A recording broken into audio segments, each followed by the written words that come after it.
Hey there, good afternoon, folks. This is Chris Batchelder. I'm coming in live to you. I am the Student Advising Coordinator here at CIS Abroad in the Global Advising Center, and I'm also the Site Director Assistant in Rome, Italy during the summertime. Welcome to the first edition of, or the latest edition of the next season of our Site Director Live Sessions, where you'll be able to meet our site directors on location, and you'll be able to ask questions to them, learn a bit more about them and what life is like on site through our programs. Today I'm going to be doing an interview with Alessandro Bruno, one of our awesome site directors in Florence, Italy. He's been with us for many years now. I've gotten to know him very well. He's become a very good friend of mine, and today I'm going to introduce him to you, and you'll be able to ask some questions to him like over in Florence. So I'm going to connect him right now. So think of any questions you wanna ask Alessandro today, and feel free to put them into the comments. Hey, Alessandro. Ciao, Chris. How's it Ciao, going? Chris. Hi, everybody. Very well. It's a lovely September evening in Florence. There's a jazz festival going on this week, so can't get any better. Free music, nice weather, and yeah. Hey, that's not too bad. Is the concert going to be held outside? Yeah, and a few of the squares in Florence. I don't know if you remember Piazza della Passera. Oh yeah, Those, yeah. How could I forget? Yeah, so Piazza della Passera, and then a few more squares in Florence. So it's really amazing. All right, nice. And they'll be doing that all week, or is it just something? All week until Sunday. Oh, hey, not so bad. Not too bad. Make a little picnic and enjoy some jazz. So that sounds like a fun, especially with the nice weather. Exactly. How exactly has the weather been going over in Florence the past couple days? It's been amazing. Finally, the heat wave is gone. You heard the summer was pretty hot in Florence. Yeah, pretty temperatures reaching between 105 and 110 Fahrenheit. But the past couple of weeks have been really, really pleasant. You know, mid 80s during the day and low 70s at night. So perfect for sleeping, perfect for, being out and about. Good. So I see we do have a few viewers with us right now. If any questions come to mind, feel free to just type them down below. I'm going to be asking questions to Alessandro today, but if you had a question that comes to mind about our Florence programs, feel free to shoot a message down below. So Alessandro, I know you've been with CIS Abroad for a while, but would you be able to tell us what brought you into the study abroad world? Yeah, so this is my 6th year working for CIS Abroad here in Florence. And what brought me into the study abroad world was actually the semester I studied abroad in China while I was in college in the United States.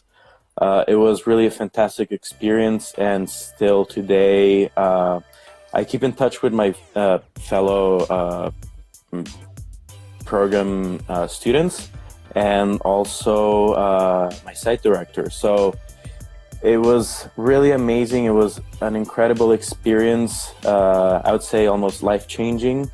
And I really did learn so much. And I saw the passion that my site director had in wanting to share not only her city, her home city, but the rest of the country. And that's what I really love to do here in Florence. Absolutely. Any lessons at all that you'd like to tell an interested student after you studied abroad in China? Like any wisdom you'd like to impart? Be very open-minded.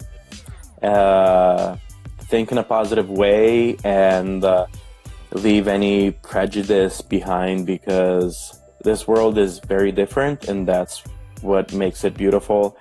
And we really should be able to learn and appreciate what the differences in other cultures.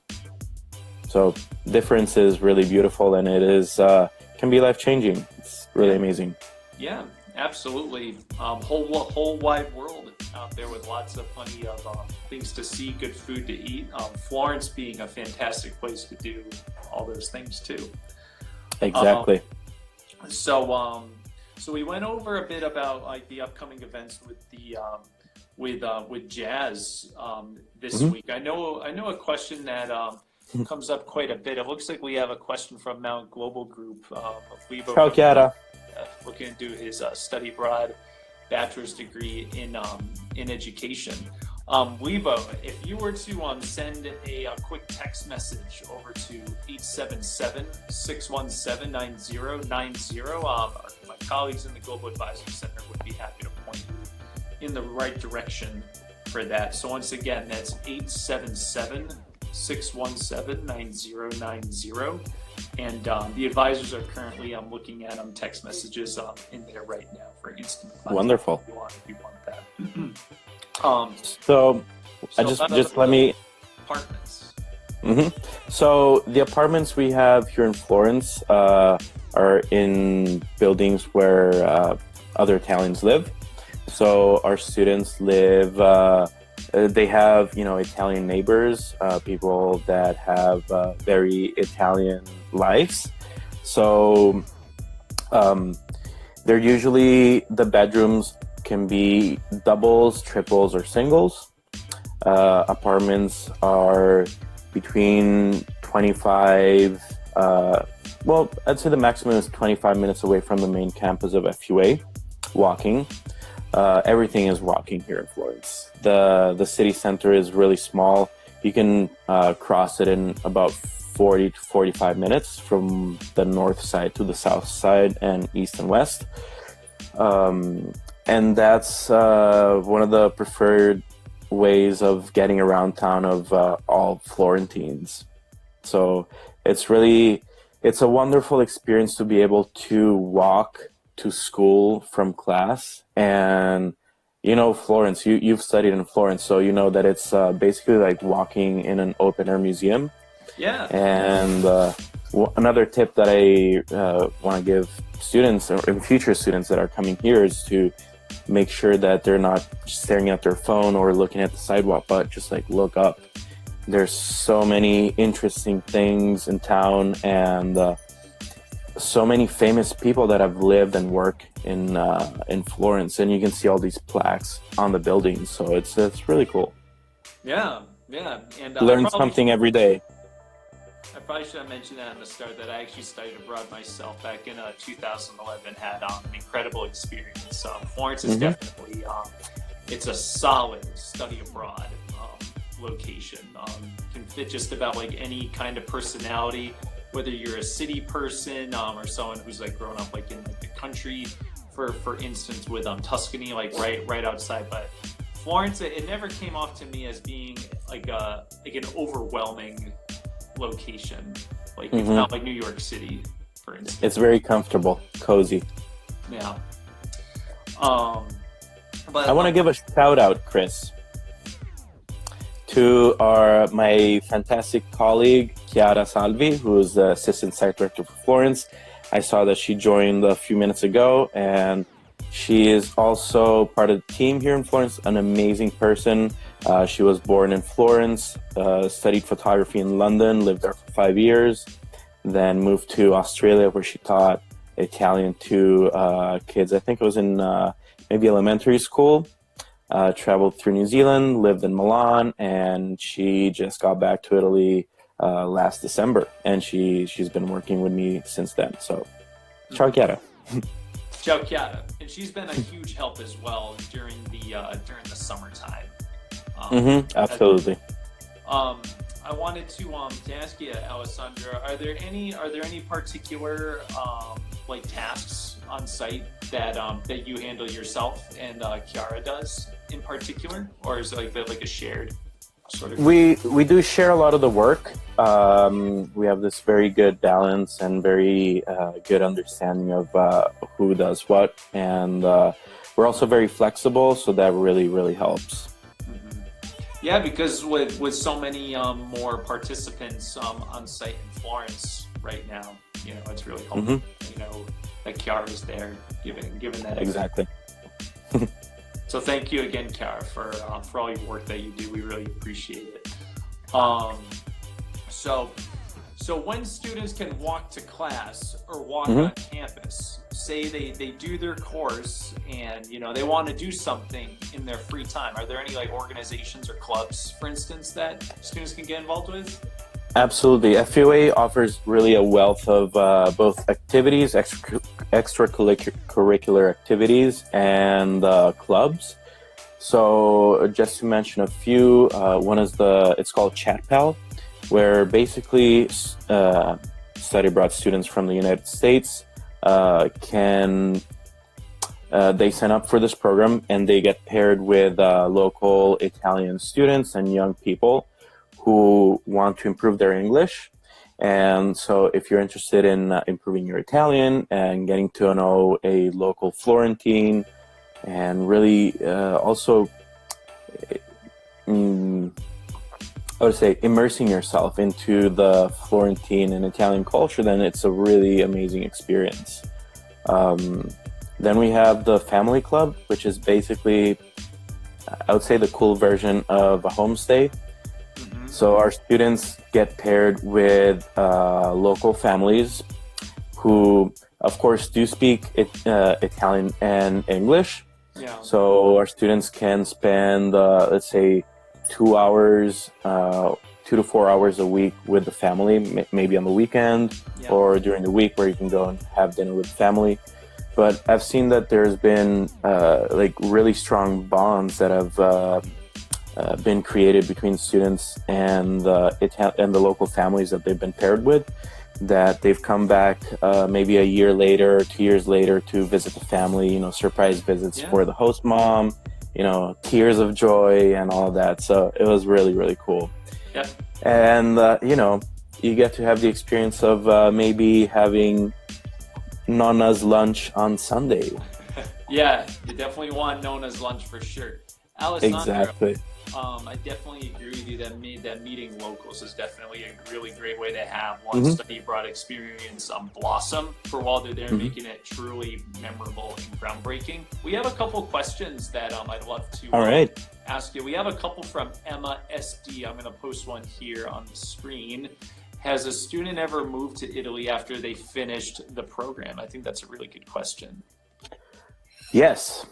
One of my first students, that was probably in 2014. I talking about. Can you hear me? Yeah, Vincenzo, right? No, his name was Garrett.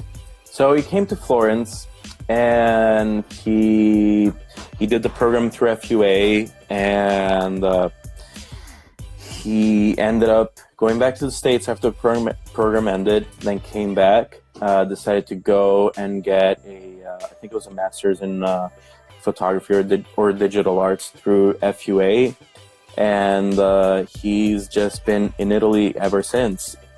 Now he collaborates with a bunch of local businesses, especially in the hospitality realm.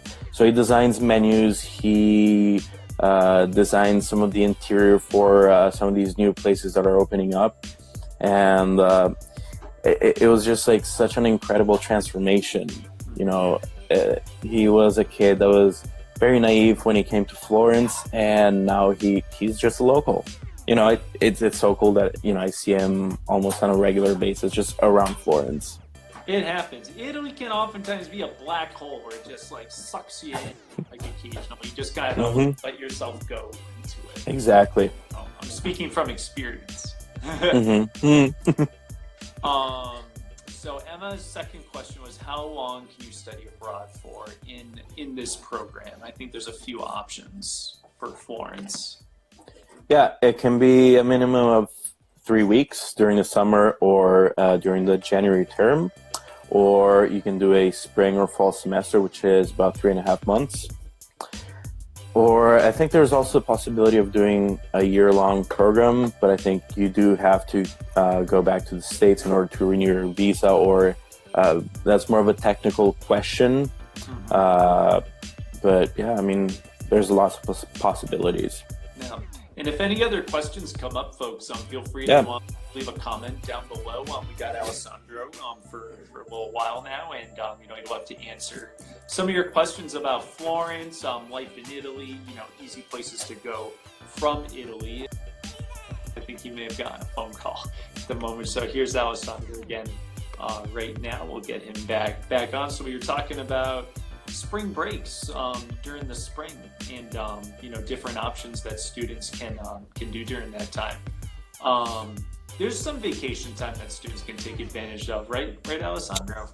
Yeah, I just lost you there for a second. So vacation time, yes. So you do have, during the spring and fall semesters, you do have a week off, including the weekend before and the weekend after. So spring break and fall break. Great. Welcome back, by the way. Yep, thanks. I know it's pretty late over where you are, 6-hour time difference in every. 9-something p.m. Yeah. Yeah. It's 3:15 back in Northampton, Massachusetts. I know one common question that students will often ask the Advising Center is, does this program have a meal plan? And most of the time they don't, but Florence is a special one from what I understand. Yeah, so thankfully we collaborate with the Florence University of the Arts here in Florence, and they have such an amazing culinary and hospitality program that the FUA, or Florence University of the Arts, has a student-run restaurant, a student-run bakery and pastry shop, where our students can go and get meals or breakfast or lunch or dinner because every student during the semester has 100 meal units loaded on their student IDs, which they can use at both of these places. Right. And actually, FUA now also has a spa. So you can also have spa treatments and they can be paid with these meal units. And just to give you an idea, say a plate of pasta at the Ganzo restaurant of the Florence University of the Arts is, I think it's about 2 meal units. Yep. So think about having 100 during the semester and maybe like 50, 60 plates of pasta. That saves you a ton of money, and that's something that everybody should really take advantage of. And then during the shorter sessions, so say the 3-week sessions, you could get 20 units every 3 weeks. 20 units every 3 weeks. So if a student were to do, say, the 6-week summer programs, they would get 40 meal units. It would be 40 units, yeah. 40 units or 20 plates of pasta. Which is not bad. Not bad, or 10 pastas and a back rub. Exactly. 10 plates of pasta here in downtown Florence at a restaurant will probably run you between 90 and 120 euros. So 10 plates of pasta. There you go. Not a bad deal. And you don't exactly. have to get pasta either. You can do like the aperitivo, right? Exactly. And then they also do theme dinners on Thursdays, where it's a 6-course meal paired with a variety of wines that are chosen by the wine students at FUA, and every course and every wine is explained by the waiters, which are of course students and are very knowledgeable of what they're doing. So it's always a very interesting experience, and you walk out of there not only with your belly being very satisfied, but knowing something more about Florence, Italy, and culinary arts. Absolutely. How many units is the themed dinner night? 8 units. 8. 8 units. Oh, 8 units. Okay, so 8 units for the 6-course meal, which is a pretty good deal. Absolutely. There. Yeah. pretty good deal there. I mean, if you're there for 10 weeks, or like once a week you do the themed dinner, so there's dinner for you, at one point. So it's a great way to help save. So Alessandro, I'm gonna let you go. I know it's super late. You're already pushing it right now, so I really appreciate your time. It's my pleasure being able to share information with future students, and always a pleasure talking to you, man. Yeah. Any last thoughts that you'd like to share? Yes. Like, if wherever you decide to go and travel or study abroad, always make sure to pack a positive mindset, an open mind. And yes, things can go wrong sometimes. Your suitcase can go on the scenic route and maybe get to your location 3 days later. No big deal. The important thing is that you take the first step and you get on that plane and go and explore and travel the world. Absolutely. Wise words, Alessandro. Thanks for imparting them. Okay, folks, so that is going to conclude today's edition of the Site Director Q&A with Alessandro Bruno. If you're interested in applying, you can go on cisabroad.com, click on Apply Now, or you could always call us or text us at 877-617-9090. Extension 1 is the Advising Center, and we're happy to answer any questions you have about Italy or your other program options. So thanks again, Alessandro. Benissimo. Okay. Ciao Chris, buona giornata. Ciao ciao.